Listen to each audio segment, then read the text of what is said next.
السلام علیکم۔ اعوذ باللہ من الشیطان الرجیم، بسم اللہ الرحمن الرحیم۔ حضرت انس رضی اللہ تعالیٰ عنہ فرماتے ہیں کہ حضرت ابو موسیٰ رضی اللہ تعالیٰ عنہ نے مجھے تستر کی فتح کی خوشخبری سنانے کے لیے حضرت عمر رضی اللہ تعالیٰ عنہ کے پاس بھیجا۔ قبیلہ بکر بن وائل کے 6 آدمی مرتد ہو کر مشرکین سے جا ملے۔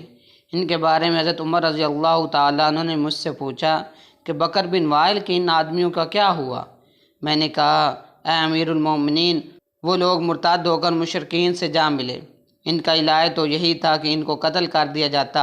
حضرت عمر رضی اللہ تعالیٰ عنہ نے فرمایا، وہ لوگ صحیح سالم میرے ہاتھ آ جاتے تو یہ مجھے ساری دنیا کے سونے چاندی سے زیادہ پسند ہوتا۔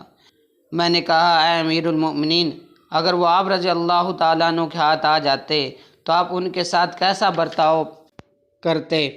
انہوں نے مجھ سے فرمایا کہ وہ اسلام کے جس دروازے سے باہر نکل گئے تھے ان پر اسی دروازے سے واپس آ جانے کو پیش کرتا، پھر اگر وہ اسلام کی طرف آ جاتے تو میں ان کے اسلام کو قبول کر لیتا، ورنہ انہیں جیل خانے میں ڈال دیتا۔